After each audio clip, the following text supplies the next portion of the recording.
So-called ಪ್ರಗತಿಶೀಲ ವಿಚಾರಕ್ಕೆ ತೆಗೆದುಕೊಂಡು ಹೋದಂತ ಅತಿ ಮುಖ್ಯ ಲೇಖನ ಯಾವುದು ಅಂದ್ರೆ ಇಟ್ಟಿಗೆ ಪವಿತ್ರವಲ್ಲ, ಜೀವ ಪವಿತ್ರ. ಅಷ್ಟೊದ್ಗಾಗ್ಲೇ ಭಾರತದಲ್ಲಿ ಕಲ್ಚರಲ್ ರೈಟಿಂಗ್ ತುಂಬಾ ಬರ್ತಾ ಇತ್ತು, ಸಾಂಸ್ಕೃತಿಕ ವಿಮರ್ಶೆ ಶುರುವಾಗಿತ್ತು. ತುಂಬಾ ಪುಸ್ತಕ ಓದ್ತಿದ್ರು ಲಂಕೇಶ್, ಕೊನೆ ದಿನದ ತನಕ ಓದ್ತಿದ್ರು. ಶಿವರಾಮ್ ಕಾರಂತರು ಈ ಚಳುವಳಿಗೆ ಪಾಸಿಟಿವ್ ಆಗಿ ಸ್ಪಂದಿಸಿದ್ರು. ಈ ಚಳುವಳಿಗೆ ಸಂತೋಷ್ ಕುಮಾರ್ ಗುಲ್ವಾಡಿ ತರಂಗಾದ ಎಡಿಟರ್ ಸ್ಪಂದಿಸಿದ್ರು, ಎಸ್.ಎಲ್. ಭೈರಪ್ಪನವರು ಸ್ಪಂದಿಸಿದ್ರು. ಶ್ರೀಹರಿಚರಿತೆ ಅಂತ ಉತ್ತಮವಾದ ಕೃತಿಯನ್ನು ಬರೆದ ಪುತಿ ನರಸಿಂಹಾಚಾರ್ಯ ಅವರು ಈ ಚಳವಳಿ ವಿರುದ್ಧವಾಗಿ ರಾಮ ಜನ್ಮಭೂಮಿಯ ನಾಡಿ ಮಿಡಿತ ಅವ್ರಿಗೆ ಅರ್ಥ ಆಗ್ಲೇ ಇಲ್ಲ. ಈ ದೇಶ ಕಂಡಂತ ಅತ್ಯುತ್ತಮವಾದ ಒಂದು ಭಾರತೀಯ ಸ್ಪಂದನ, ಅದಕ್ಕೊಂದು ಜೀವನ ಶೈಲಿ ಬೇಕಲ್ಲ, ಯಾವುದು ಕೂಡ ಸನ್ಮಾನ್ಯ ಪಿ ಲಂಕೇಶ್ ಅವರಿಗೆ ಇರಲಿಲ್ಲ. ನಾವು ಕವಿಯನ್ನು ಸೋಲಿಸೋಣ, ಕವಿತೆಯನ್ನು ಗೆಲ್ಲಿಸೋಣ ಅಂತ ಹೇಳಿದ್ರು.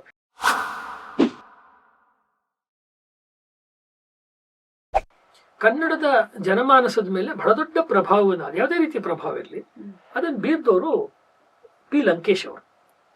ಅವರ ವಿಚಾರವನ್ನು ಕುರಿತು ವಿಮರ್ಶೆ ಮಾಡುವಾಗ ಎರಡು ಭಾಗ ಇದೆ. ಒಂದು ಅವರ ಪತ್ರಕರ್ತರಾಗಿ ಒಂದು ಕ್ರಿಯೇಟಿವ್ ರೈಟಿಂಗ್, ಅಂದ್ರೆ ನಾಟಕಗಳು, ಅವರ ಕಾದಂಬರಿ ಕಥೆಗಳು, ಅದು ಒಂದು. ಎರಡನೇದು ಅವರು ಲಂಕೇಶ್ ಪತ್ರಿಕೆ ಮೂಲಕ ಪತ್ರಕರ್ತರಾಗಿ ಮಾಡಿದಂತಹ ಅವರ ಉಳಿದ ಬರವಣಿಗೆ, ಕೃತಿಕಾರರಾಗಿ ಪತ್ರಕರ್ತರು. ಈಗ ನನಗೆ ವಿಶೇಷವಾಗಿ ಕೃತಿಕಾರರಾಗಿ ನೋಡೋಕ್ಕಿಂತ ಈ ಸಂದರ್ಭದಲ್ಲಿ ಪತ್ರಕರ್ತರಾಗಿ ಅವರು ಲಂಕೇಶ್ ಪತ್ರಿಕೆಯನ್ನ ಆರಂಭ ಮಾಡಿದಾಗ ಒಂದ್ ರೀತಿ ಈ ಜನತಾ ಚಳುವಳಿ, ಅಂದ್ರೆ ಜಯಪ್ರಕಾಶ್ ನಾರಾಯಣ ಅವರಿಂದ ಬಂದಿದ್ದು, ಆಮೇಲೆ ಇಲ್ಲಿ ಕರ್ನಾಟಕದಲ್ಲಿ ಬೇರೆ ಬೇರೆಯವರು, ಯಾರು ರಮೇಶ್ ಹೆಗಡೆ ಅವರು ಇರ್ಬೋದು, ಆ ಕಾಲದ ಹಿಂದಿನ ಕಾಲದ ಎಚ್ ಡಿ ದೇವೇಗೌಡ ಇರ್ಬೋದು, ಬೊಮ್ಮಾಯಿ ಇರ್ಬೋದು, ಜೆ.ಎಚ್. ಪಟೇಲ್, ಅವ್ರಿಗೆಲ್ಲ ಬಹಳ ಪ್ರಿಯ ಲಂಕೇಶ್ ಅವ್ರಿಗೆಲ್ಲ. ಅವರೆಲ್ಲರ ಕಾಲದಲ್ಲಿ ಇದು ಶುರುವಾಯಿತು. ಆ ಸಂದರ್ಭದಲ್ಲಿ ಲಂಕೇಶ್ ಅವರು ಎಷ್ಟು ದ್ವಂದ್ವದ ರೀತಿಯಲ್ಲಿ ಬರವಣಿಗೆಗಳನ್ನ ಅವರ ಪತ್ರಕರ್ತರಾಗಿ, ಲಂಕೇಶ್ ಪತ್ರಿಕೆಯ ಒಡೆಯರಾಗಿ, ಮಾಲೀಕರಾಗಿ ಇಡ್ತಾ ಹೋದ್ರು ಅನ್ನೋದನ್ನ ಬೇರೆ ಬೇರೆ ಅವರ ಹತ್ತಿರದಲ್ಲಿ ಇದ್ದಂತಹ ಆಪ್ತರು ಎಲ್ಲ ಅದನ್ನ ಬರೆದಿಟ್ಟಿದ್ದಾರೆ. ಅದು ಒಂದು ವಿಷಯ. ಆದ್ರೆ ಅವ್ರದೇ ಬರವಣಿಗೆ ರಾಮ ಜನ್ಮಭೂಮಿಯ ಹೋರಾಟ ಕರ್ನಾಟಕಕ್ಕೆ ಎಂಟರ್ ಆದಾಗ, ನಾವೆಲ್ಲ ಇನ್ನೂ ಮಿಡ್ ಹೈಸ್ಕೂಲ್ನ ಕೊನೆ ಹಂತದಲ್ಲಿ ಇದ್ದೆ ನಾನು. ನಮ್ಮ ಪಕ್ಕದ ಮನೆಗೆ ಬರ್ತಾ ಇತ್ತು ಪತ್ರಿಕೆ, ಓದ್ತಾ ಇದ್ದೆ ಲಂಕೇಶ್ ಪತ್ರಿಕೆ. ಅದರೊಳಗಡೆ ಅವ್ರು ಲೇಖನ ಬರೆದ್ರು. ಬಹಳ ಜನ ಯುವ ಮನಸ್ಸುಗಳನ್ನ ಭಾರತೀಯ ವಿಚಾರದಿಂದ ಅಥವಾ ಈ ನೆಲದ ವಿಚಾರದಿಂದ ಪರಿವರ್ತನೆ ಮಾಡಿ ಒಂದು ಸೋಕಾಲ್ಡ್ ಪ್ರಗತಿಶೀಲ ವಿಚಾರಕ್ಕೆ ತೆಗೆದುಕೊಂಡು ಹೋದಂತ ಅತಿ ಮುಖ್ಯ ಲೇಖನ ಯಾವುದು ಅಂದ್ರೆ ಇಟ್ಟಿಗೆ ಪವಿತ್ರವಲ್ಲ, ಜೀವ ಪವಿತ್ರ. ಅಂದ್ರೆ ನೀವು ತರ್ತಾ ಇರುವ ಇಟ್ಟಿಗೆ ಇದೆಯಲ್ಲ, ಇದು ಪವಿತ್ರವಲ್ಲ, ಅಂದ್ರೆ ಇದರಿಂದ ಏನು ಉಪಯೋಗ ಆಗಲ್ಲ ಅಂತ ಪೇಜಾವರ ಸ್ವಾಮಿಗಳ ಬಗ್ಗೆ, ಹಿಂದಿನ ವಿಶ್ವೇಶತೀರ್ಥ ಸ್ವಾಮಿಗಳ ಬಗ್ಗೆ ಮತ್ತು ಅನೇಕರ ಬಗ್ಗೆ ಮಾತುಗಳನ್ನು ಅವರು ಹೇಳಿ, ಅಂದ್ರೆ ಯಾರ್ಯಾರು ದೇವಸ್ಥಾನಕ್ಕೋಸ್ಕರ ಹೋರಾಟಕ್ಕೆ ಅಂತ ಮುಂಚೂಣಿಲಿದ್ರು ಅವರೆಲ್ಲ ಅಪವಿತ್ರರು, ಅವರೆಲ್ಲ ಕೆಲಸಕ್ಕೆ ಅವರೆಲ್ಲ ಇಟ್ಟಿಗೆ ಪವಿತ್ರವಲ್ಲ. ಅದನ್ನ ಬರೀ ಇಟ್ಟಿಗೆ ನೋಡಿದ್ರು. ರಾಮ ಮಂದಿರಕ್ಕೆ ಇಟ್ಟಿಗೆ ಏನು ಸಂಗ್ರಹ ಮಾಡ್ತಿದ್ರು, ಅದು ಇಟ್ಟಿಗೆ ಅಲ್ಲ. ಆದ್ರೆ ಹಿಂದೆ ಇಡೀ ದೇಶದ ಸಂಸ್ಕೃತಿಯ ಭಾವನೆ ಇದೆ. ಇವರೇ ಯಾವ ರಾಮ ಮನೋಹರ್ ಲೋಹಿಯಾನ್ ಮೆಚ್ಕೊಳ್ತಾರೋ ಆ ಲೋಹಿಯಾ ಅವರೇ ರಾಮಕೃಷ್ಣ ಶಿವಲೇಖನವನ್ನ ಬರೀತಾರೆ. ಅದು ಯಾವುದೂ ಅವ್ರಿಗೆ ಮುಖ್ಯವಾಗ್ಲಿಲ್ಲ. ಅಂದ್ರೆ ಇವರು ಈ ದೇಶದ ಬೇರಿನ ನಂಬಿಕೆಗಳ ಚಿಂತನೆಗಳನ್ನ ಪ್ರತಿಪಾದಿಸ್ತಿದೀವಿ ಅಂತ ಹೊರಟರು. ಅವರ ಅವ್ವಾಕವನವಾಗ್ಲಿ ಮತ್ತೊಂದ್ರ ಮೂಲಕವಾಗಿ ಮಾಡಕ್ ನೋಡಿದ್ರು. ಆದ್ರೆ ಅದರ ನಿಜವಾದ ಒಂದು ಪ್ರಕಟೀಕರಣ, ನಿಜವಾಗ್ಲೂ ಅದು ಅಭಿವ್ಯಕ್ತಿ ಆಗ್ತಾ ಇದೆ ಕಣ್ಮುಂದೆ. ಭಾರತೀಯತೆ ನಮ್ಮ ಕಾಲದಲ್ಲಿ ನೋಡಿದ ಎರಡು ದೊಡ್ಡ ಸ್ವಾತಂತ್ರ್ಯ ಹೋರಾಟಗಳು ಅಂದ್ರೆ ಒಂದು ಎಮರ್ಜೆನ್ಸಿ ಹೋರಾಟ, ಇನ್ನೊಂದು ರಾಮ ಜನ್ಮಭೂಮಿ ಹೋರಾಟ. ನಾನೇ ಪ್ರತ್ಯಕ್ಷ ರಾಮ ಮಂದಿರ ಹೋರಾಟದಲ್ಲಿ ಇದ್ದವನು, ಒಂದು ಮಟ್ಟದಲ್ಲಿ ಚಿಕ್ಕ ಪಾತ್ರವನ್ನು ವಹಿಸಿದ್ರು. ಇಟ್ಟಿಗೆ ಪವಿತ್ರವಲ್ಲ, ಜೀವ ಪವಿತ್ರದಿಂದ ಎಷ್ಟೋ ಹುಡುಗರು ಹುಡುಗಿಯರು ಈ ಕಡೆ ಇದ್ದವರು, ಭಾರತೀಯ ವಿಚಾರದ ಕಡೆ ಇದ್ದವರು ಲಂಕೇಶ್ ಪತ್ರಿಕೆಯ ಓದುಗರಾಗಿ ಅನೇಕ ದಶಕಗಳು ಅವರು ಇದನ್ನು ಕೈ ಬಿಟ್ರು. ಆಮೇಲೆ ವಯಸ್ಸಾಗೋ ಹೊತ್ತಿಗೆ ಅವರಿಗೆ ಮತ್ತೆ ಪರಿವರ್ತನೆ ಆಗಿ ಇದೇ ಸರಿ ಅಂತ ಹೇಳಿ ಅಷ್ಟು ತುಂಬಾ ಅವರಿಗೆ ಕಾಲ ವೇಸ್ಟ್ ಆಗಿತ್ತು. ಆದ್ರೆ ಈ ನಿಜಕ್ಕೂ ಈ ರಾಮ ಜನ್ಮಭೂಮಿಯ ಒಂದು ಗಲಾಟೆಗೆ ಕಾರಣ ಯಾವುದು? ಅಲ್ಲಿದ್ದಂತ ರಾಮನ ದೇವಾಲಯವನ್ನ ಬಾಬರ್ ಅವನ ಅಸಿಸ್ಟೆಂಟ್ ಮೀರ್ ಬಾಕಿಗೆ ಹೇಳಿ ಒಡಿಸಿದ್ದು ಅನ್ನೋದು ಕಾರಣ. ಸೇನಾಪತಿ ಬಾಬರ್ ಬಗ್ಗೆ ಏನ್ ಬರೀತಾರೆ ಲಂಕೇಶ್ ಅವರ ಟೀಕೆ ಟಿಪ್ಪಣಿಗಳ ಒಂದು ಲೇಖನದಲ್ಲಿ ಮೇಡಮ್, ಬಾಬರ್ನ ಯಥೇಚ್ಛವಾಗಿ ಹೊಗಳ್ತಾರೆ, ಅವನ ಕ್ರೌರ್ಯವನ್ನು ಮಂಡಿಸ್ತಾರೆ ಲೇಖನದಲ್ಲಿ. ಆದ್ರೂ ಮತ್ತೆ ಅವನನ್ನ ಹೊಗಳುವಂತ ಕೆಲಸವನ್ನ ಮಾಡ್ತಾರೆ, ಕಾರಣ ಅದೇ ಅದು ಬಾಬರ್ ಅವನು ತುಂಬಾ ಕಾವ್ಯಮಯವಾಗಿತ್ತು, ಆ ರೀತಿ ಈ ರೀತಿ ಅಂತ ಅವ್ರದೇ ಆಗಿರೋ ಸಾಹಿತ್ಯಿಕವಾದ ಕಾರಣಗಳನ್ನ ಕೊಡ. ಇದು ಒಪ್ಪುವಂತ ಕಾರಣ ಅಲ್ಲ. ಅಂದ್ರೆ ತುಂಬಾ ಪುಸ್ತಕ ಓದ್ತಿದ್ರು ಲಂಕೇಶ್, ಕೊನೆ ದಿನದ ತನಕ ಓದ್ತಿದ್ರು. ಕಣ್ಣು ಅವ್ರಿಗೆ ಡಯಾಬಿಟಿಕ್ ಅಥವಾ ಆರೋಗ್ಯದ ಕಾರಣಕ್ಕೆ ಕಣ್ಣು ಹೊಟ್ಟೋಗ್ತಾ ಇತ್ತು, ಆಗ್ಲೂ ಪುಸ್ತಕ ಓದ್ತಿದ್ರು ಅಂತ ರಾಮತರಿಕರಿ ಇತ್ಯಾದಿಯವರು ಬರೀತಾರೆ. ಸತ್ಯ ಅದು.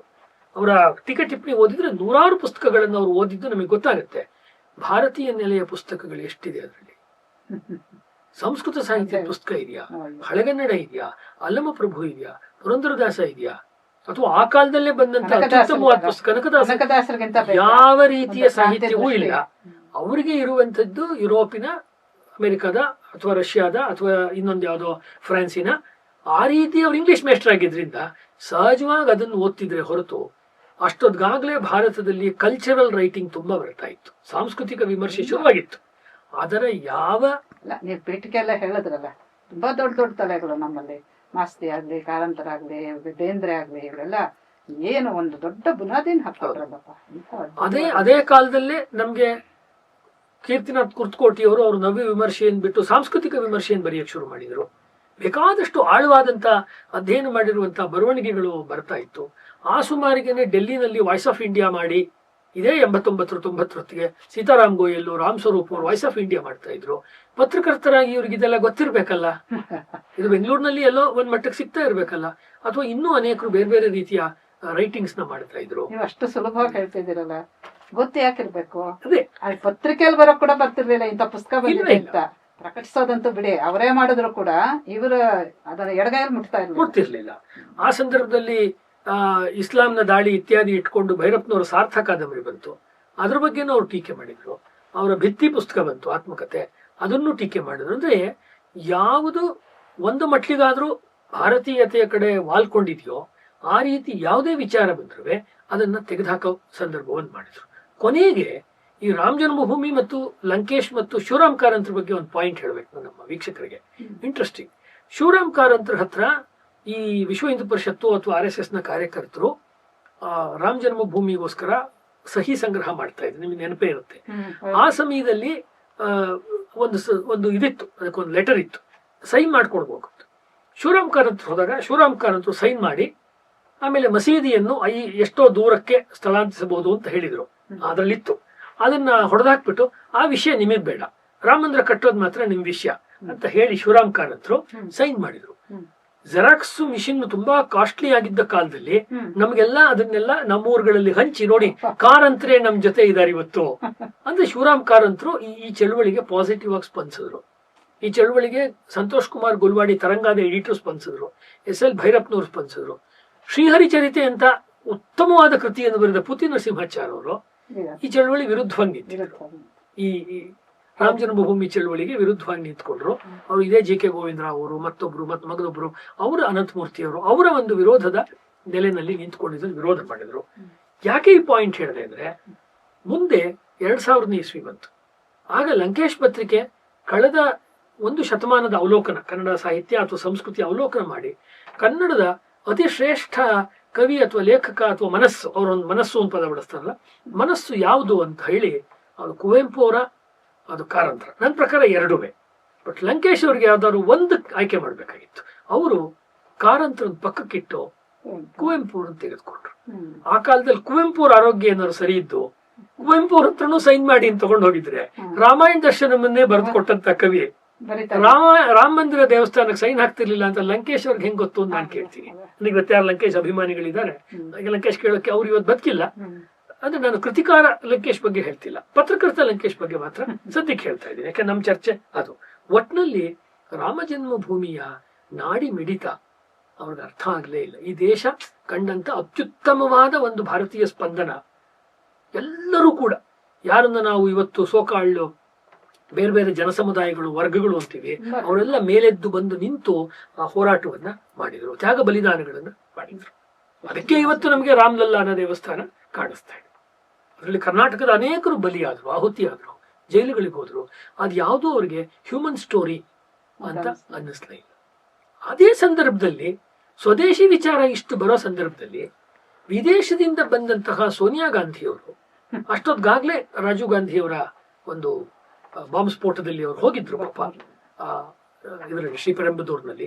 ಆ ಸಂದರ್ಭದಲ್ಲಿ ಹೆಚ್ಚಾಗಿ ಅವರ ಮುಖಪುಟಗಳಲ್ಲಿ, ಪತ್ರಿಕೆಯ ಮುಖಪುಟಗಳಲ್ಲಿ ಹಳಬರಿಗೆ ಗೊತ್ತಿರುತ್ತೆ, ನಾನು ಅಷ್ಟು ಹಳಬ ಅಲ್ಲದೆ ಹೋದ್ರು ನನ್ನ ನೆನಪಿನಿಂದ ಹೇಳ್ತಾ ಇದ್ದೀನಿ, ನಾನು ಓದಿರೋದ್ರ ನೆನಪಲ್ಲಿ ಸೋನಿಯಾ ಗಾಂಧಿ ಅವ್ರನ್ನ ಮುಖಪುಟದಲ್ಲಿ ಅವ್ರು ಹಾಕ್ತಾ ಇದ್ರು. ಅಂದ್ರೆ ಸ್ವದೇಶ ಮತ್ತು ವಿದೇಶ ಅಂತ ಬಂದಾಗ ಬಾಬರ್ನ ಬಿಂಬಿಸ್ತಾರೆ, ಸೋನಿಯಾ ಗಾಂಧಿಯವ್ರನ್ನ ಬಿಂಬಿಸ್ತಾರೆ, ಕಾರಂತರನ್ ಪಕ್ಕಕ್ಕಿಡ್ತಾರೆ, ರಾಮ್ ಜನ್ಮಭೂಮಿನ ಪಕ್ಕಕ್ಕಿಡ್ತಾರೆ. ಇವ್ರು ಯಾವ ರೀತಿ ಪ್ರಜ್ಞೆ? ಇವರೆಲ್ಲ ನಮ್ಮ ಸಾಕ್ಷಿ ಪ್ರಜ್ಞೆಗಳು ಹೇಗಾಗ್ತಾರೆ? ಅನಾಥ ಇದು ಪ್ರಶ್ನೆ. ಇದು ನಮಗೆ ಲಂಕೇಶ್ ಅವ್ರ ಬಗ್ಗೆ ನನಗೆ ಈ ರೀತಿ ಇತ್ತು. ಮತ್ತು ಅವರ ಪಲ್ಲವಿ ಸಿನಿಮಾ ಬಂದಾಗ ಕೂಡ ಅವ್ರಿಗೆ ಬೆಸ್ಟ್ ಡೈರೆಕ್ಟರ್ ಅವಾರ್ಡ್ ಅಂತ ಬಂತು. ಆದ್ರೂ ಅವ್ರಿಗೆ ಅಸಮಾಧಾನ, ಅವ್ರಿಗೆ ಇದಕ್ಕೆ ಬೆಸ್ಟ್ ಫಿಲ್ಮ್ ಅವಾರ್ಡ್ ಬರ್ಲಿಲ್ವಲ್ಲ ಅಂತ ಕಾರಣ. ಆದ್ರೆ ಜೂರಿನಲ್ಲಿ ನನಗೆ ನೆನಪಿರುವಂತೆ ಶಿವರಾಮ್ ಕಾರಂತರು ಇದ್ರು. ಇದು ಕೂಡ ಒಂದು ಕಾರಣ. ಶಿವರಾಮ್ ಕಾರಂತರು ಯಾಕಂದ್ರೆ ಅನೇಕ ಕ್ಷೇತ್ರಗಳಲ್ಲಿ ಅವರು ಸಾಧನೆ ಮಾಡಿದ್ರಿಂದ ಕಾರಂತರನ್ನ ಅನೇಕ ಕಮಿಟಿಗಳಲ್ಲಿ ಶಿವರಾಮ್ ಕಾರಂತರನ್ನ ಹಾಕೊಳ್ತಿದ್ರು. ಹೀಗೆ ಬೇರೆ ಬೇರೆ ಸಂದರ್ಭಗಳಲ್ಲಿ ವಿಚಿತ್ರವಾದ ರೀತಿ ಜಗಳಗಳನ್ನು ಮಾಡ್ಕೊಳ್ಳೋದು, ಜನಗಳನ್ನು ದೂರ ಮಾಡ್ಕೊಳ್ಳೋದು. ಮುಂದೆ ಅವರು ತೇಜಸ್ವಿ ಅವ್ರ ಜೊತೆನೂ ಜಗಳ ಮಾಡ್ಕೊಂಡ್ರು. ಬೇರೆ ಬೇರೆ ವಿಷಯಗಳನ್ನ ಲಂಕೇಶ್ ಮಾಡಿದ್ರು. ಒಂದು ಏನ್ ಹೇಳ್ಬೋದು, ಭಾರತೀಯವಾದ ಸಾಹಿತ್ಯದ ಸ್ಪಷ್ಟವಾದ ಓದು, ಸ್ಪಷ್ಟವಾದ ಅಧ್ಯಯನ, ಅದನ್ನು ಅರಗಿಸಿಕೊಳ್ಳಲು ಬೇಕಾದಂತ ಒಂದು ನಿಷ್ಠೆ, ಜೀವನ ಶೈಲಿ, ಅದಕ್ಕೊಂದು ಜೀವನ ಶೈಲಿ ಬೇಕಲ್ಲ, ಯಾವುದು ಕೂಡ ಸನ್ಮಾನ್ಯ ಪಿ ಲಂಕೇಶ್ ಅವರಿಗೆ ಇರಲಿಲ್ಲ. ಆದರೆ ಅವರು ಗೋಪಾಲ್ ಕೃಷ್ಣ ಅಡಿಗರು ಜನಸಂಘದ ಮೂಲಕ ಎಲೆಕ್ಷನ್ ನಿಂತಾಗ ಒಂದು ಮಾತು ಹೇಳಿದ್ರು. ಒಂದು ಜನಾಂಗದ ಕಣ್ಣು ತೆರೆಸಿದ ಕವಿ ಅಂತ ಇವರು ಹೇಳ್ತಾ ಇದ್ದಾರೆ. ಆದ್ರೆ ನಾವು ಕವಿಯನ್ನು ಸೋಲಿಸೋಣ, ಕವಿತೆಯನ್ನು ಗೆಲ್ಲಿಸೋಣ ಅಂತ ಹೇಳಿದ್ರು. ನಾವೇನ್ ಹೇಳ್ಬೋದು ಅಂದ್ರೆ, ಒಂದು ಜನಾಂಗದ ಕಣ್ಣನ್ನು ಮುಚ್ಚಿದ ಲೇಖಕ, ಪತ್ರಕರ್ತ ಅಂದ್ರೆ ಲಂಕೇಶ್. ಇಡೀ ಜನರೇಷನ್ ಅನ್ನೇ ಅವರು ದಾರಿ ತಪ್ಪಿಸಿದ್ರು. ನಮ್ಮ ಸುತ್ತಮುತ್ತ ಇರೋ ಅನೇಕ ಮಿತ್ರರು ಲಂಕೇಶ್ ಅವ್ರನ್ನ ಇವತ್ತಿಗೂ ಹೇಗೆ ಸ್ವೀಕರಿಸಬೇಕು, ಬಿಡೋಣ ಅಂದ್ರೆ ಬಿಡಕ್ಕಾಗ್ತಿಲ್ಲ, ಇಟ್ಕೊಳ್ಳೋಣ ಅಂದ್ರೆ ಇಟ್ಕೊಳಕ್ಕಾಗ್ತಿಲ್ಲ, ಈ ದ್ವಂದ್ವದಲ್ಲಿ ಅವರು ತೊಡಗಿದ್ದಾರೆ. ಇದು ಲಂಕೇಶ್ ಅವರ ವಿಷಯ. ಒಂದು ಕೊನೆಯದಾಗಿ ಹೇಳ್ಬೇಕಾದ್ದು, ಮೋಹನ್ ರಾಮ್ ಅಂತ ಅವ್ರ ಜೊತೆ ಕೆಲಸ ಮಾಡ್ತಿದ್ದವರು, ಅವರು ಹುಟ್ಟಿನಿಂದ ಶ್ರೀ ವೈಷ್ಣವರು. ಅವರು ರಾಮಾನುಜಾಚಾರ್ಯರ ಬಗ್ಗೆ ಕೂಡ ತುಂಬಾ ಒಳ್ಳೆಯ ಒಂದು ಪುಸ್ತಕವನ್ನು ಬರೆದಿದ್ದಾರೆ. ಅವರು ಕೂಡ ಇದೇ ಸಮಾಜವಾದಿ ಗುಂಪಿನಲ್ಲಿ ಇರೋರು, ಜರ್ನಲಿಸಮ್. ಅವರು ಲಂಕೇಶ್ ಅವರ ಜೀವನದ ಈ ಆಂತರಿಕ ವೈಚಾರಿಕ ವೈಚಿತ್ರ್ಯಗಳನ್ನ ಅವ್ರದೇ ಆಗಿರೋ ಬರವಣಿಗೆಯಲ್ಲಿ ಮೋಹನ್ ರಾಮ್ ಅವ್ರು ಕೊಟ್ಟಿದ್ದಾರೆ. ಅದನ್ನು ಕೂಡ ನಮ್ಮ ಓದುಗರು ಗಮನಿಸ್ಬೇಕು. ನಾನು ಯಾಕಿಷ್ಟು ದೀರ್ಘವಾಗಿ ಹೇಳಿದೆ ಲಂಕೇಶ್ ಅವ್ರ ಬಗ್ಗೆ ಮುಂದಿನ ವಿಷಯಗಳನ್ನ ಹೇಳೋಕ್ಕಿಂತ ಮುಂಚೆ ಅಂದ್ರೆ, ಲಂಕೇಶ್ ನಮ್ಮ ಕಾಲದ ಬಹಳ ಇಂಪಾರ್ಟೆಂಟ್ ಆದಂತ ಒಬ್ಬ ವ್ಯಕ್ತಿ. ಅದನ್ನಂತೂ ನಾವು ಒಪ್ಪಬೇಕು. ಯಾಕೆ ಇಂಪಾರ್ಟೆಂಟು, ಅದು ಅದರ ಸ್ಥಾನ ಏನು, ಆಮೇಲೆ ತುಂಬಾ ಗೌರವಪೂರ್ಣವಾಗಿ ಇರುವ ವ್ಯಕ್ತಿಗಳನ್ನೆಲ್ಲ ವಿಚಿತ್ರವಾದ ರೀತಿಯಲ್ಲಿ ಲೇವಡಿ ಮಾಡೋದು, ಯಾರೋ ಒಬ್ರು ಹಣೆಗೆ ತಿಲಕ ಇಟ್ಕೊಂಡಿದ್ರೆ ಅದ್ವಾನಿನೋ ಅಥವಾ ಮತ್ತೊಬ್ರು, ಅವರನ್ನೆಲ್ಲ ತುಂಬಾ ತಮಾಷೆ ಮಾಡೋದು, ಈ ತರದ ಅನೇಕ ವಿಷಯ. ನಾನು APS ಕಾಲೇಜಲ್ಲಿ ಲೆಕ್ಚರರ್ ಆಗಿದ್ದೆ ಮೊದಲು.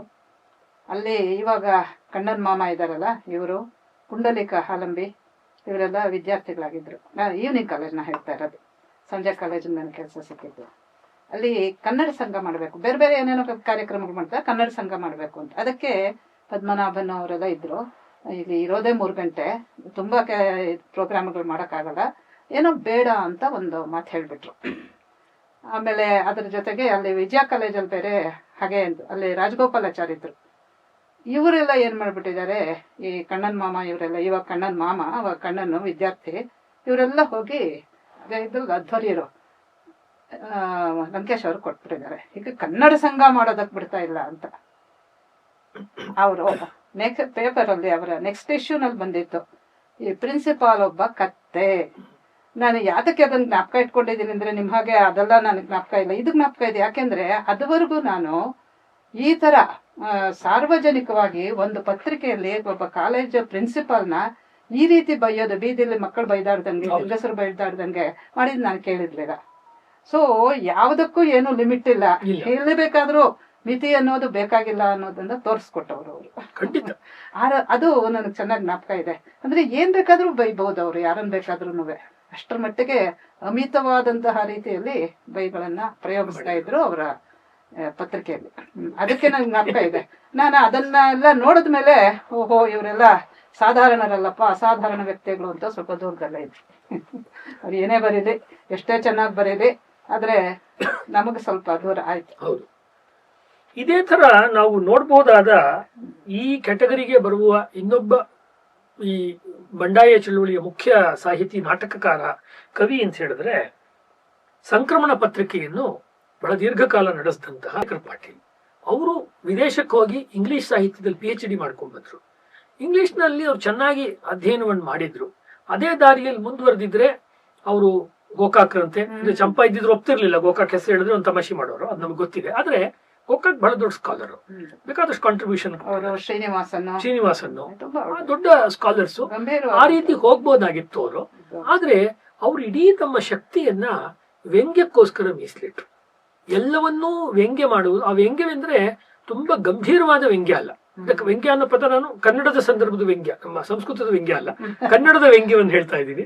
ಅಲ್ಲಾದ್ರೆ ವ್ಯಂಗ್ಯ ಹೋಗ್ತೀವಿ ಅದೆಲ್ಲ ಬೇರೆನೆ ಬರುತ್ತೆ ಧ್ವನಿಲಿ. ನಾನು ಕನ್ನಡದಲ್ಲಿ ವ್ಯಂಗ್ಯ ಯಾವ್ದನ್ನ ಸರ್ಕ್ಯಾಸ್ಟಿಕ್ ಅಂತ ಕರಿತೀವಿ, ಅದನ್ನ ಸರ್ಕ್ಯಾಸಮ್, ಅದನ್ನ ಜಾಸ್ತಿ ಅಣಕವನ್ನ ಮಾಡ್ತಾ ಹೋದ್ರು. ಅವರು ಶಾಲ್ಮಲಾ, ನನ್ನ ಶಾಲ್ಮಲಾ ಒಳ್ಳೆ ಕವನ ಬರೆದಿದ್ದಾರೆ, ಇಲ್ಲ ಅಂತ ಹೇಳೋದಿಲ್ಲ. ಆದ್ರೆ ಅವರು ಈ ಸಂಕ್ರಮಣ ಪತ್ರಿಕೆಯನ್ನು ಮಾಡಿ ಅದು ಈ ಬಂಡಾಯ ಚಳುವಳಿಯ ಒಂದು ಮ್ಯಾನಿಫೆಸ್ಟೋ ಆಯಿತು, ಒಂದು ಮುಖವಾಣಿ ಪತ್ರಿಕೆಯಾಗಿ. ಮೊದಲು ಕಿರೆಡ್ಡಿ ಗೋವಿಂದರಾಜು ಮತ್ತು ಚಂದ್ರಶೇಖರ್ ಪಾಟೀಲು, ಸಿದ್ಲಿಂಗ್ ಪಟ್ಟಣ್ ಶೆಟ್ಟಿ, ಈ 3 ಜನ ಸೇರ್ಕೊಂಡು ಆ ಪತ್ರಿಕೆ ಶುರು ಮಾಡಿದ್ರು.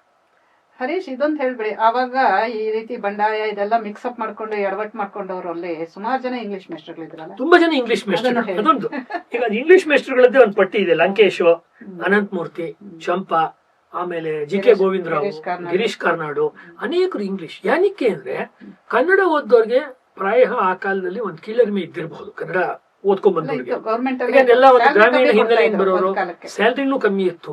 ಅಷ್ಟೇ ಯಾಕೆ ಮೇಡಮ್, ಹಿಂದೆ ಮನೇಲಿ ಸೆಕೆಂಡ್ ಹ್ಯಾಂಡ್ ನ್ಯೂಸ್ ಪೇಪರ್ ರದ್ದಿಗೆ ಹಾಕ್ಬೇಕಾದ್ರೆ, ಈಗ ಚೇಂಜ್ ಆಗಿರ್ಬೋದು, ಇಂಗ್ಲಿಷ್ ಪೇಪರ್ಗೆ ರದ್ದಿನಲ್ಲಿ ದುಡ್ಡು ಜಾಸ್ತಿ, ಕನ್ನಡಕ್ಕೆ ಕಮ್ಮಿ ಬೆಲೆ. ಅಲ್ಲಿಂದ ಶುರುವಾಗತ್ತೆ.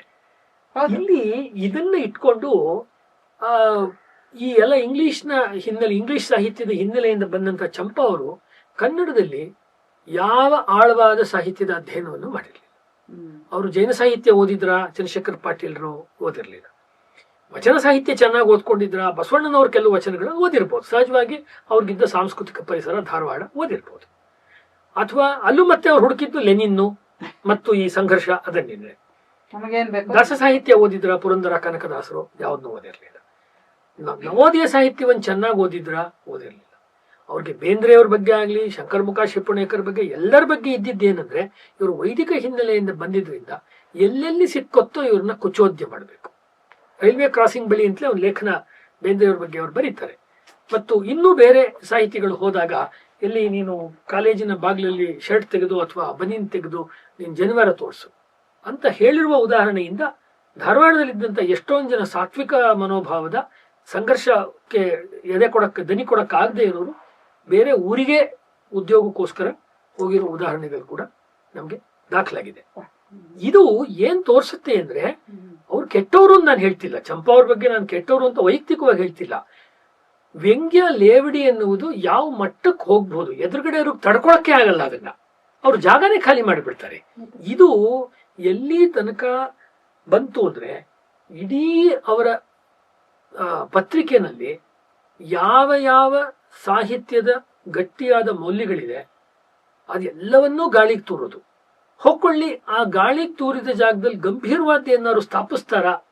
ಚಂದ್ರಶೇಖರ್ ಪಾಟೀಲ್ ಏನಾದ್ರು ಕನ್ನಡಕ್ಕೊಂದು ಗಂಭೀರವಾದ ಕೊಡುಗೆ ಕೊಟ್ಟಿದಾರ?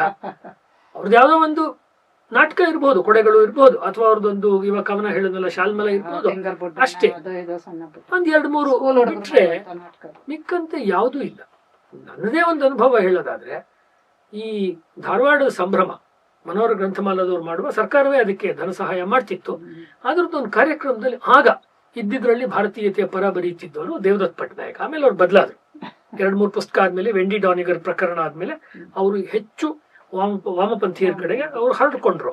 ಈಗಂತೂ ಬಾಯಿಗೆ ಬಂದಂತೆ ನಮ್ಮ ಪುರಾಣಗಳನ್ನ ವ್ಯಾಖ್ಯಾನ ಮಾಡ್ತಾರೆ, ಪುರಾಣಗಳನ್ನೇ ಮೈಥಾಲಜಿ ಅಂತ ಹೇಳ್ತಾರೆ, ಏನೇನೋ ಹೇಳ್ತಾರೆ. ಅವರನ್ನ ದೇವದತ್ ಪಟ್ನಾಯಕರನ್ನ ಇಂಟರ್ವ್ಯೂ ಮಾಡಿದ್ ನಾನೇ. ನನಗೆ ಅದು ಓಪನಿಂಗ್ ಅಂದ್ರೆ ಉದ್ಘಾಟನೆ ಆದ ತಕ್ಷಣ, ಅದು ಇಸಿನಿ ನನಗೆ ತಕ್ಷಣ ನೆನಪಿಲ್ಲ, ಬಟ್ ಧಾರವಾಡದ ಸಾಹಿತ್ಯ ಸಂಭ್ರಮದ ಈಗ 2020 ನಂತರ, ಅಂದ್ರೆ ಚಂಪಾ ಅವ್ರ ಜೀವನದ ಕೊನೆ ಹಂತದಲ್ಲಿ. ಅವ್ರಾಗ ಬೆಂಗಳೂರಿಗೆ ಬಂದು ಸೆಟ್ಲ್ ಆಗ್ಬಿಟ್ಟಿದ್ರು. ಇಲ್ಲಿ ಜರಗನಹಳ್ಳಿಲಿ ಇದ್ರು, ಬೆಂಗಳೂರಿನಲ್ಲಿ ಜೆ.ಪಿ. ನಗರದಲ್ಲಿ ಇದ್ರು. ಆ ಸಂದರ್ಭದಲ್ಲಿ ಇವರು ಭಾರತೀಯ ವಿಚಾರಗಳನ್ನ ಇಟ್ಕೊಂಡು ಅವ್ರು ಹೇಳಿದ್ರು. ನಾನು ಭಾರತೀಯ ಅಂತ ಹೇಳಿದೆ. ಅವರು ಅದಕ್ಕೆ ವೈದಿಕ ಧರ್ಮ ಅನ್ನೋ ಉದಾಹರಣೆಯನ್ನ ಕೊಟ್ಟರು. ಪ್ರಶ್ನೋತ್ತರ ಆಗುವಾಗ ಮೊದಲು ಎದ್ದು ನಿಂತಿದ್ದೆ ಚಂಪಾ. ಹರೀಶ್ ಅವರು ಭಾರತೀಯ ಅಂತಾರೆ, ನೀವು ವೈದಿಕ ಅಂತೀರಾ, ವೈದಿಕವೆಲ್ಲವೂ ಹೇಗೆ ಭಾರತೀಯವಾಗುತ್ತೆ ಅಥವಾ ಭಾರತೀಯವೆಲ್ಲವೂ ಹೇಗೆ ವೈದಿಕವಾಗುತ್ತೆ? ಈ ತರ ಅವ್ರಿಗೇನೂ ಒಂದು ಗಂಭೀರವಾದ ನೆಲೆಯ ಪ್ರಶ್ನೆ ಏನಿಲ್ಲ, ಅಂದ್ರೆ ಅವ್ರ ಆರ್ಗ್ಯುಮೆಂಟ್ ಏನಿಲ್ಲ, ಪದ ಇಟ್ಕೊಂಡು ತಮ್ಮ ಅಸ್ತಿತ್ವವನ್ನ ಸಾಬೀತು ಮಾಡೋದಕ್ಕೆ ಮಾಡಿದ್ರು. ಆಮೇಲೆ ನಾನು ಹೇಳಿದೆ, ಇಲ್ಲ ಸರ್, ಇದು ತುಂಬಾ ಪ್ರೌಢವಾದ ಚರ್ಚೆ, ತಮಗಲ್ಲ ಇದು ಅಂತ ಹೇಳಿದೆ ನಾನು. ಯಾಕೆಂದ್ರೆ ಮಾನಿಟರ್ ಏನ್ ಹೇಳ್ತೀರ ಅದನ್ನ ಮಾಡರೇಟರ್ ಆದ್ರಿಂದ ನನಗೆ ಅಷ್ಟಿತ್ತು. ಇನ್ನೂ 2-3 ಜನ ಇದೇ ರೀತಿ ಪ್ರಶ್ನೆಗಳನ್ನ ಕೇಳಿದ್ರು. ಅವರೆಲ್ಲರಿಗೂ ಕೂಡ ಅದೇ ಉತ್ತರವನ್ನ ಹೇಳ್ಬೇಕಾಯ್ತು. ಅಂದ್ರೆ ಇವರು ಒಂದು ಭಾರತದ ಪುರಾಣಗಳ ಬಗ್ಗೆ ಮಾತಾಡಕ್ ಬಂದಿದ್ದಾರೆ ಈ ಮನುಷ್ಯ. ಅಷ್ಟೊತ್ತಿಗಾಗ್ಲೇ ಅವ್ರು ವಿಷ್ಣು ಮತ್ತೆ ಶಿವನ್ ಬಗ್ಗೆ 2 ಪುಸ್ತಕ ಬರೆದಿದ್ರು. ಇವ್ರನ್ನ ಕೆಣಕ್ಬೇಕು. ಮತ್ತೆ ಹರೀಶ್ ಅವರು ಕೂಡ ಇದೇ ವಿಚಾರಕ್ಕೆ ಸಂಬಂಧಪಟ್ಟವರು. ಅದ್ಯಾಕೆ ಅಂದ್ರೆ ಅವರ ಸಾಮಾಜಿಕ ಹಿನ್ನೆಲೆ ಏನೋ ಅಷ್ಟೇ ಅವ್ರಿಗೆ ಬೇಕಾಗಿರೋದು, ಯಾವುದೇ ಒಂದು ವೈಚಾರಿಕವಾದ ನೆಲೆ ಅವರಿಗೆ ಇರಲಿಲ್ಲ. ಇದನ್ನ ಅವರು ಮಾಡಿದ್ರು. ಅಂದ್ರೆ ಉದ್ದಕ್ಕೂ ಕೂಡ ಚಂಪಾ ಅವರು ಯಾವುದೇ ರೀತಿಯ ಮೌಲ್ಯಾತ್ಮಕವಾದ, ಗುಣಾತ್ಮಕವಾದ, 4 ಕಾಲ ಉಳಿಯಬಲ್ಲಂತಹ ಗಟ್ಟಿಯಾದ ಚರ್ಚೆಗಳನ್ನಾಗ್ಲಿ, ಗಟ್ಟಿಯಾದ ಕೃತಿಗಳನ್ನಾಗ್ಲಿ, ಗಟ್ಟಿಯಾದ ಫಾಲೋಯರ್ಸ್ ಅಂತ ಹೇಳ್ತೀವಲ್ಲ, ಸಾಹಿತ್ಯದ ಫಾಲೋಯರ್ಸ್ ಮಾಡಕ್ಕೆ ಸಾಧ್ಯವಾಗಿಲ್ಲ. ನಾರಾಯಣಾಚಾರ್ಯ ಅಂತವರು, ಪ್ರೊಫೆಸರ್ KS ನಾರಾಯಣಾಚಾರ್ಯ, ನಮ್ಮಿಬ್ರಿಗೂ ತುಂಬಾ ಪ್ರಿಯವಾದ ಲೇಖಕರು, ವ್ಯಕ್ತಿಗಳು, ದೊಡ್ಡ ಗುರುಗಳು. ಅವರು ಅದೇ ಧಾರವಾಡದಲ್ಲಿದ್ರು.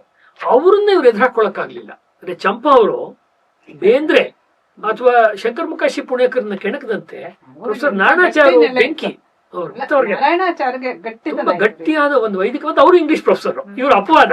ನಾರಾಯಣಾಚಾರ್ಯ ಅವರು ಇಂಗ್ಲಿಷ್ ಪ್ರೊಫೆಸರ್ಗಳ ಈ ಭಾರತೀಯ ಚಿಂತನೆಗೆ ವಿರುದ್ಧವಾಗಿ ಸಾಗುವ ದಿಕ್ಕಿದೆಯಲ್ಲ, ಎಲ್ಲರೂ ಅಂತ ನಾನು ಹೇಳ್ತಿಲ್ಲ, ಒಂದು ಪ್ಯಾಟರ್ನ್ ನಾವು ಯಾವ್ದು ಚೌಕಟ್ಟಲ್ಲಿ ಮಾತಾಡ್ತೀವೋ ಆ ಚೌಕಟ್ಟಲ್ಲಿ ಅವರು ಅದಕ್ಕೆ ಅವರು ಜಗ್ಲಿಲ್ಲ.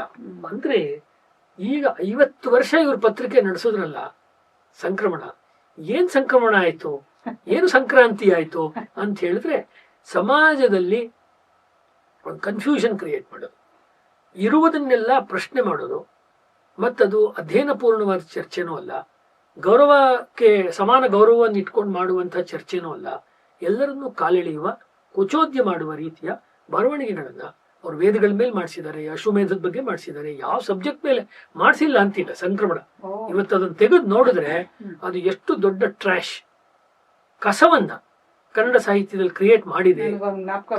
ಭಾಷೆ ಮೇಲೆ ನಡೀತಾ ಇದೆಯಲ್ಲ, ಕಮಲಾ ಹಾಸನ್ ಬಂದು ಏನೋ ಒದರ್ಬಿಟ್ಟು ಹೊಟ್ಟೋದ, ಎಲ್ಲ ಸೇರ್ಕೊಂಡು ಹೆಚ್ಚಿಗೆ ಅಧ್ಯಯನ ಮಾಡ್ತಿರೋರು ಬಾಯಿಗೆ ಬಂದಂಗ್ ಮಾತಾಡ್ತಾ ಇದ್ರು ಭಾಷೆ ಬಗ್ಗೆ. ಏನೋ ಅದರ ಮೂಲ ಚೂಲ ಎಲ್ಲಾನು ಗೊತ್ತಿರೋ ತರ. ಈಗ ಅಂತವ್ರು ನಮ್ಮ BGL ಸ್ವಾಮಿ ಅವರ ತಮಿಳು ತಲೆಗಳ ನಡುವೆ ನೋಡಿದ್ರೆ ಸಾಕಷ್ಟು ದೀರ್ಘವಾಗಿ ಅದರಲ್ಲಿ ಅವರು ಈ ತಮಿಳರ ಅಬ್ಬರಕ್ಕೆ ಸಾಕಷ್ಟು ಉತ್ತರವನ್ನು ಕೊಟ್ಟಿದ್ದಾರೆ. ಇದು ಚಂಪಾ ಅವ್ರದ್ದು. ಇದೇ ರೀತಿಯಲ್ಲಿ ನಾವು ನೋಡ್ಬೇಕಾದ್ದು ಬರಗೂರು ರಾಮಚಂದ್ರಪ್ಪನವರು. ಇವರಿಬ್ರು ಇಂಗ್ಲಿಷ್ನವರಾದ್ರೆ, ಇಂಗ್ಲಿಷ್ ಸಾಹಿತ್ಯದ ಹಿನ್ನೆಲೆಯಿಂದ ಓದ್ಕೊಂಡ್ ಬಂದವರು. ಬರಗೂರು ರಾಮಚಂದ್ರಪ್ಪನವರು ತುಂಬಾ ಒಂದು ಅತ್ಯಂತ ಸಾಮಾನ್ಯವಾದ ಕುಟುಂಬದಿಂದ, ತುಂಬಾ ಕಷ್ಟಪಟ್ಟು ಬಡತನದಿಂದ ಮೇಲಿಗೆ ಬಂದು ಮೇಲೆದ್ದು ನಿಂತ ವ್ಯಕ್ತಿ. ತುಂಬಾ ಸೌಜನ್ಯಪೂರ್ಣವಾದ ಭಾಷೆಯಲ್ಲಿ ತಮ್ಮ ವಿಚಾರಗಳನ್ನು ಮಂಡಿಸ್ತಾರೆ. ಅದು ಇವರಿಬ್ರು ಹೋಲಿಸಿದ್ರೆ ತುಂಬಾ ವ್ಯತ್ಯಾಸ. ಲಂಕೇಶ್ ಅವರ ಒಂದು ಒರಟು ಭಾಷೆ, ಚಂಪಾ ಅವರ ಒಂದು ವ್ಯಂಗ್ಯದ ಭಾಷೆ ಹೋಲಿಸಿದ್ರೆ ಬರಗೂರು ಅವ್ರದ್ದು ತುಂಬಾ ಸೊಫಿಸ್ಟಿಕೇಟೆಡ್ ಆದ ಭಾಷೆ. ಮತ್ತು ಸಂಸ್ಕೃತಮಯವಾದ ಕನ್ನಡವನ್ನ ಯಾರಾದ್ರೂ ಅತಿ ಹೆಚ್ಚು ತಮ್ಮ ಉಪನ್ಯಾಸಗಳಲ್ಲಿ, ಭಾಷಣಗಳಲ್ಲಿ ಬಳಸಿದ್ರೆ ಅದು ಬರಗೂರು ರಾಮಚಂದ್ರಪ್ಪನವ್ರದ್ದೇನೆ. ಅದನ್ನು 2 ರೀತಿ ತಗೋಬಹುದು. ಯಾಕೆಂದ್ರೆ ಮಾತಿನಲ್ಲಿ ಅವ್ರು ಯಾವುದನ್ನ ವಿರೋಧವನ್ನೇ, ತಾತ್ವಿಕವಾಗಿ ವಿರೋಧವನ್ನು ಮಾಡ್ತಾರೋ ಯಾವ ಭಾಷೆಯ ಬಗ್ಗೆ, ಕನ್ನಡವನ್ನು ಅದು ಕಪಿಮುಷ್ಟಿಯಲ್ಲಿಡ್ತು ಹಾಗೆ ಹೀಗೆ ಅಂತ, ಅವರು ಅನೇಕ ರೀತಿಯಲ್ಲಿ ಕನ್ನಡದಲ್ಲಿ ಈ ಸಂವಾದವನ್ನು, ಅಂದ್ರೆ ಡಿಸ್ಕೋರ್ಸ್ನ ಬೆಳೆಸೋದ್ರಲ್ಲಿ ಮುಂಚೂಣಿಯಲ್ಲಿ ಈಗಲೂ ಇರೋರೇನೆ. ಈ ಕಾಲದಲ್ಲೂ ಅವರು ಮುಂಚೂಣಿಯಲ್ಲಿದ್ದಾರೆ. ಅವರೆಲ್ಲರೂ ಪ್ರಾರಂಭದಲ್ಲಿ ಹೊರಟಿದ್ದು, ಯಾವ ವ್ಯವಸ್ಥೆ ಬಂದರೂ ಕೂಡ ರಾಜ್ಯ ಸರ್ಕಾರವೇ ಆಗಲಿ ಕೇಂದ್ರ ಸರ್ಕಾರವಾಗಲಿ ಅದನ್ನು ನಾವು ಬಂಡಾಯ ಹೇಳ್ತೀವಿ. ಅದರ ವಿರುದ್ಧ ಬಂಡಾಯ, ವ್ಯವಸ್ಥೆಗೆ ವಿರುದ್ಧ ಅನ್ನೋದು ಸುಮಾರು 89 ಅಥವಾ 90ನೇ ಇಸ್ವಿ ಬರೋ ಹೊತ್ತಿಗೆ ಬೇರೆ ಬೇರೆ ರಾಜ್ಯ ಸರ್ಕಾರಗಳಲ್ಲಿ ಸ್ಥಾಪನೆ ಆಗ್ತಾ ಹೋದಾಗ ಒಂದು ರೀತಿಯಲ್ಲಿ ಅದರ ಬಗ್ಗೆ ತೀರಾ ಕಟುವಾಗಿ ನಾವು ಮಾತನಾಡಬಾರ್ದು ಅನ್ನುವ ರೀತಿಯಲ್ಲಿ ಅವರು ಬಂದರು. ಇಲ್ಲಿ ಬಂದಿರೋ ಸಮಸ್ಯೆ ಏನು ಅಂದ್ರೆ, ವೈಚಾರಿಕವಾಗಿ ಕನ್ನಡ ಸಾಹಿತ್ಯ ಚರಿತ್ರೆಯನ್ನ ಕರ್ನಾಟಕ ಸಾಹಿತ್ಯ ಅಕಾಡೆಮಿಯ ಅಧ್ಯಕ್ಷರಾಗಿದ್ದ ಕಾಲದಲ್ಲಿ ಒಂದು ಮಹತ್ವಪೂರ್ಣವಾದ ಪ್ರಾಜೆಕ್ಟ್ ಅನ್ನು ಮಾಡ್ತಾರೆ. ಅದೇನು ಅಂದ್ರೆ ಪುನರ್ಮೌಲ್ಯೀಕರಣ ಮಾಲೆ ಅಂತ. ಪದ ಸಂಸ್ಕೃತದ ಸರಿ ಇದೆಯೋ ನಂಗೆ ಗೊತ್ತಿಲ್ಲ, ಆದ್ರೆ ಪುನರ್ಮೌಲ್ಯೀಕರಣ ಮಾಲೆ, ಅಗಲೀಕರಣ ತರ ಪುನರ್ಮೌಲ್ಯಮಾಪನ ಮಾಡ್ಬೇಕು ಇಡೀ ಕನ್ನಡ ಸಾಹಿತ್ಯ. ಅಂದ್ರೆ ರಂಶ್ರೀ ಮುಗುಳಿಯವರಾಗ್ಲಿ ಅಥವಾ ಮೈಸೂರು ಮತ್ತು ಬೆಂಗಳೂರು ವಿಶ್ವವಿದ್ಯಾಲಯದವರ ಕನ್ನಡ ಸಾಹಿತ್ಯ ಚರಿತ್ರೆಗಳಾಗ್ಲಿ ಅಂದ್ರೆ ಶಿವರುದ್ರಪ್ಪನವರು ಮತ್ತು ಹಾಮನಾಯಕರ ನೇತೃತ್ವದಲ್ಲಿ ಬಂದಿದ್ದು, ಇನ್ನೂ ಅನೇಕರು ಪ್ರತ್ಯೇಕವಾಗಿ ಬರೆದಿದ್ರು. ಉದಾಹರಣೆಗೆ ಎಂ ಮರಿಯಪ್ಪ ಭಟ್ರು ಬರೆದಿದ್ರು. ಆ ಸಾಹಿತ್ಯ ಚರಿತ್ರೆ ಶೇಷಗಿರಿ ರಾಯರು ಹೊಸಗನ್ನಡ ಸಾಹಿತ್ಯ ಚರಿತ್ರೆಯನ್ನು ಬರೆದಿದ್ರು. ಅದಕ್ಕಿಂತ ಭಿನ್ನವಾದ ರೀತಿಯಲ್ಲಿ ಮಾಡಿಸ್ಬೇಕು ಕನ್ನಡ ಸಾಹಿತ್ಯದ ಅಧ್ಯಯನವನ್ನು. ಅದು ಹಲ್ಮಿಡಿ ಶಾಸನದಿಂದ ಹಿಡಿದು ಇವರು ಸ್ಥಾಪನೆ ಮಾಡಿದ ಬಂಡಾಯ ಚಳುವಳಿ ತನಕ ಮಾಡಿಸ್ಬೇಕು ಅಂತ ಅವರ ಉದ್ದೇಶ. ಅಲ್ಲಿ ಅವ್ರು ಏನ್ ಮಾಡಿದ್ರು, ಶಾಸನಗಳಿಗೆ ಒಂದು ಚಾಪ್ಟರ್, ಅದು ಸ್ಕೆಲಿಟನ್ ಹೇಳ್ತಾ ಇದ್ದೀನಿ. ಆಮೇಲೆ ಹಳಗನ್ನಡ ಪೂರ್ವ ಅಂದ್ರೆ ಪಂಪ ಪೂರ್ವ ಸಾಹಿತ್ಯಕ್ಕೆ ಒಂದು ಚಾಪ್ಟರ್, ಪಂಪ ಅಥವಾ ಚಂಪು ಕಾವ್ಯಕ್ಕೆ ಒಂದು, ಹಳಗನ್ನಡಕ್ಕೆ, ವಚನಕ್ಕೆ ಒಂದು, ದಾಸಾಹಿತ್ಯ ಅಥವಾ ಮಧ್ಯಕಾಲದ ಸಾಹಿತ್ಯಕ್ಕೊಂದು. ಅಲ್ಲಿ ಮಧ್ಯಕಾಲ ಅನ್ನೋದು ಕಂಟೆಸ್ಟೆಡ್ ನನ್ನ ಪ್ರಕಾರ. ಯಾಕೆಂದ್ರೆ ನಮ್ಮ ಮಧ್ಯಕಾಲದ ಕಲ್ಪನೆ ಯುರೋಪಿನ ಮತ್ತು ಇಸ್ಲಾಮಿನ ಮಧ್ಯಕಾಲದ ಕಲ್ಪನೆ ವ್ಯತ್ಯಾಸ ಇದೆ. ನಮಗೆ ಯಾವಾಗ ಗುಪ್ತರ ಕಾಲ ಇದೆ, ಅಲ್ಲಿಂದ ಹರ್ಷವರ್ಧನನ ಕಾಲ ಅದು ನಮ್ಮ, ಅಥವಾ ರಜಪೂತ್ರ ಕಾಲ ನಮ್ಮ ಸುವರ್ಣಯುಗ, ಅದು ನಮ್ಮ ಮಧ್ಯಕಾಲ. ಆಮೇಲೆ ಅವರು ಮತ್ತು ಮುಂದಿನದು ಎರಡನೇ ಮಧ್ಯಕಾಲ ಆಗ್ಬೋದು. ಆದ್ರೆ ಅವರು ಯುರೋಪಿನ ಮಧ್ಯಕಾಲವನ್ನ ಮಿಡಿವಲ್ ಪೀರಿಯಡ್, ಡಾರ್ಕ್ ಪೀರಿಯಡ್ ಅಂತ ಯಾವ್ದು ಹೇಳ್ತಾರೆ, ಕ್ರಿಶ್ಚಿಯನ್ ಇನ್ಕ್ವಿಸಿಷನ್, ಅದನ್ನ ಇಲ್ಲಿ ತೆಗೆದುಕೊಂಡ್ರು, ಇಲ್ಲಿ ಮಧ್ಯಕಾಲ ಅಂತ ಗುರುತಿಸ್ಕೊಂಡ್ರು. ಅದೇ ಒಂದು ದೋಷ, ತಾತ್ವಿಕ ದೋಷ ಆ ಪ್ರಾಜೆಕ್ಟ್ ಅಲ್ಲಿ. ಬರ್ಗೂರ್ ಅವ್ರು ಮಾಡಿದ ಪ್ರಾಜೆಕ್ಟ್, ಎಲ್ಲ ಕನ್ನಡ ಸಾಹಿತಿಗಳು ಅದನ್ನೇ ಮಾಡ್ತಾರೆ. ಆಮೇಲೆ ನವೋದಯ, ಅದ್ರ ಮೇಲೆ ಒಂದು ಚಾಪ್ಟರ್, ನವ್ಯ, ಪ್ರಗತಿಶೀಲ, ದಲಿತ ಬಂಡಾಯ, ಸ್ತ್ರೀವಾದ, ಹೀಗೆ ಮಾಡ್ಕೊಂಡು.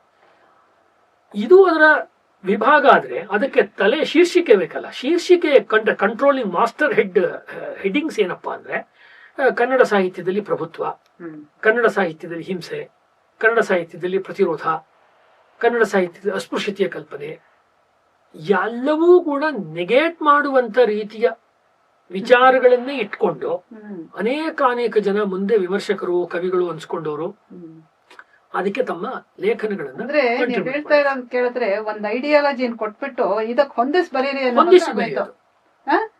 ಸಿಗುವಂತ ಎಲ್ಲಾ ಡಾಟಾನು ಎಲ್ಲದನ್ನು ಇದಕ್ಕೆ ಹೊಂದಿಸ್ ಬರ್ಕೊಡಿ ಆಗ್ಲೇ ಬೊಪ್ಕೊಳ್ಳಿ. ಅಲ್ಲ, ಅವರು ನೀವು ತುಂಬಾ ಸರಿಯಾಗಿ ಗುರುತಿಸಿದ್ರಿ ಮೇಡಮ್. ನೋಡಿ, ಅದರ ಮುನ್ನುಡಿ ಬಹಳ ದೀರ್ಘವಾದ ಮುನ್ನುಡಿ ಬರೆದಿದ್ದಾರೆ ಬರ್ಗೂರು. ಅದೆಲ್ಲ ಸಂಪುಟಗಳಲ್ಲೂ ರಿಪೀಟ್ ಆಗುತ್ತೆ. ಯಾಕೆಂದ್ರೆ ಅವರೇ ಅದ್ರ ಪ್ರಧಾನ ಸಂಪಾದಕರು. ನಾನು ವಿದ್ಯಾರ್ಥಿಯಾಗಿದ್ದಾಗ 10 ಬಾರಿ ಕನ್ನಡ MA ಮಾಡುವಾಗ ಓದಿರೋ ಪುಸ್ತಕ ಆದ್ರಿಂದ ನಾನೊಂದು ಖಚಿತವಾಗಿ ಹೇಳಬಲ್ಲೆ.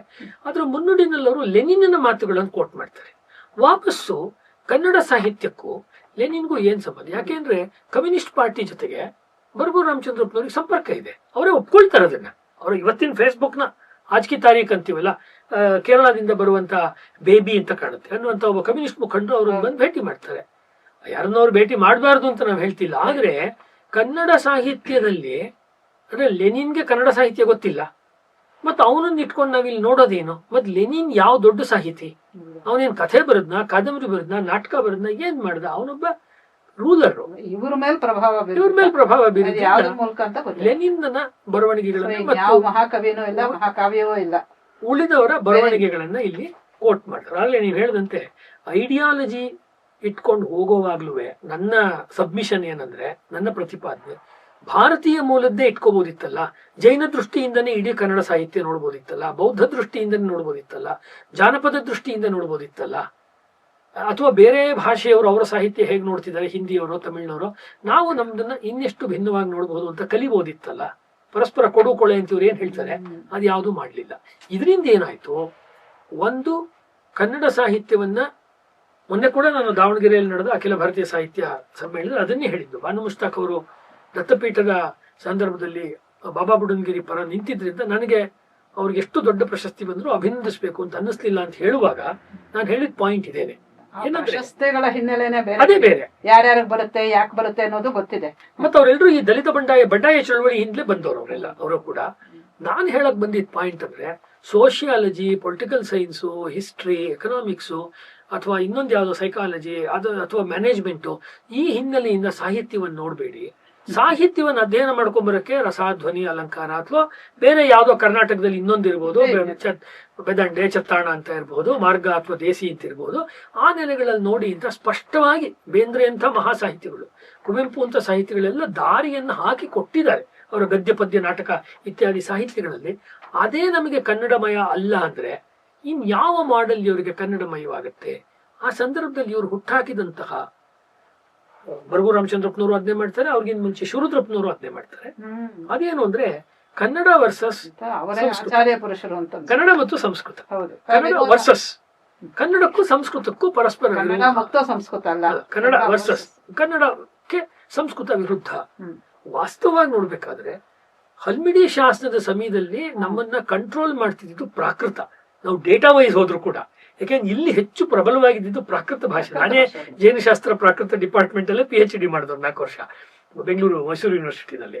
ಆದ್ರೆ ಪ್ರಾಕೃತದ ಬಗ್ಗೆ ಇವ್ರು ಹೆಚ್ಚು ತಲೆ ಕೆಡಿಸ್ಕೊಳಕ್ ಹೋಗದೆ ಸ್ಟ್ಯಾಂಡರ್ಡ್ ಆಗಿ ಒಂದು ಸಂಸ್ಕೃತ ಅಂತ ಇರ್ತಾರೆ. ಯಾಕೆಂದ್ರೆ ಇವ್ರಿಗೊಂದು ಥಿಯರಿ ಇದೆ, ಸಂಸ್ಕೃತ ಅಂದ್ರೆ ಬ್ರಾಹ್ಮಣರ ಭಾಷೆ, ಸಂಸ್ಕೃತ ಅಂದ್ರೆ ದೇವ ಭಾಷೆ, ಸಂಸ್ಕೃತ ಅಂದ್ರೆ ಮೃತ ಭಾಷೆ. ಈ ಒಂದು ಐಡಿಯಾಲಜಿನ ಇಟ್ಕೊಂಡ್ಬಿಟ್ಟು ಇಡೀ ಅವರ ಆ ಸಂಪುಟಗಳ ಸೀರೀಸ್ ಯಾವ್ದು ಹೇಳಿದೆ ಅಲ್ಲೂ ಕಾಣಿಸುತ್ತೆ. ಶುರುದ್ರಪ್ಪನವರ ಅನೇಕ ಬರವಣಿಗೆಗಳಲ್ಲೂ ನಮಗೆ ಕಾಣಿಸುತ್ತೆ. ಇನ್ನೂ ಅನೇಕರು ಮುಂದೆ ಬರೆದಿರುವ ಅವರ ಬರವಣಿಗೆಗಳು ಕಾಣಿಸುತ್ತೆ. ನಾನು ಅವ್ರಿಗೆಲ್ಲ ಕೇಳುವ ಒಂದು ಪ್ರಾಥಮಿಕ ಪ್ರಶ್ನೆ, 2 ಭಾಷೆಗಳನ್ನು ಇಟ್ಕೊಂಡು ಸ್ವಾಮಿ ನೀವು ಚರ್ಚೆ ಮಾಡ್ತೀರಾ ಅಂದ್ಮೇಲೆ ಕನಿಷ್ಠ ನಿಮ್ಗೆ 2 ಭಾಷೆಗಳ ಬಗ್ಗೆನಾರು ಪರಸ್ಪರ್ಶಿಯಾದ ಅಧ್ಯಯನ ಇರ್ಬೇಕಲ್ವಾ? ತುಂಬಾ ಅಲ್ಲದೆ ಹೋದ್ರು ಒಂದ್ ಮಟ್ಟಕ್ಕಾದ್ರೂ ಗೊತ್ತಿರ್ಬೇಕಲ್ವಾ? ಅದು ಎಲ್ಲೂ ಗೊತ್ತಿದೆ ಅಂತ ಇವರ ಬರವಣಿಗೆಗಳಲ್ಲಿ ಕಾಣಿಸಲ್ಲ. ಅದೇನಾದ್ರು ಅವ್ಯಕ್ತವಾಗಿದೆಯೋ ನಮಗೆ ಗೊತ್ತಿಲ್ಲ. ಇರುವಂತ ರೀತಿಯಲ್ಲಂತೂ ಕಾಣಿಸ್ತಿಲ್ಲ. ವ್ಯಕ್ತ ಮಧ್ಯಾಹ್ನ ಭಾರತ ಅಂತ ಹೇಳ್ತಾರಲ್ಲ ಭಗವದ್ಗೀತೆಯಲ್ಲಿ, ವ್ಯಕ್ತವಾಗಿ ಅದು ಕಾಣಿಸ್ಬೇಕಲ್ವಾ? ಆ ರೀತಿಯಲ್ಲಿ ಯಾರಿಗೂ ಅದರ ದರ್ಶನ ಆಗ್ತಾ ಇಲ್ಲ. ಇದರಿಂದ ಏನಾಯ್ತು, ಕನ್ನಡದ ಬಗ್ಗೆ ಮಾರ್ಕ್ಸ್ವಾದಿ ಐಡಿಯಾಲಜಿ ಮೂಲಕ ಹುಟ್ಟುವ ಪ್ರೇಮ, ಅಂದ್ರೆ ಕನ್ನಡದಲ್ಲಿ ಇರುವುದೆಲ್ಲ ಸಂಘರ್ಷಮಯ ಅಂತ ಹೇಳೋದು, ಅಥವಾ ಸಂಘರ್ಷಮಯ ಇರೋದು ಮಾತ್ರವೇ ಇವ್ರ ಪ್ರಕಾರ ರಸಮಯ, ರಸಾತ್ಮಕ. ಅದು ಅತ್ಯಂತ ಕೆಟ್ಟ ಉದಾಹರಣೆ. ರಸಕ್ಕೆ ವಿರಸ, ಅದು ವಿರಸವೇ ಇದು. ಎರಡನೇದು,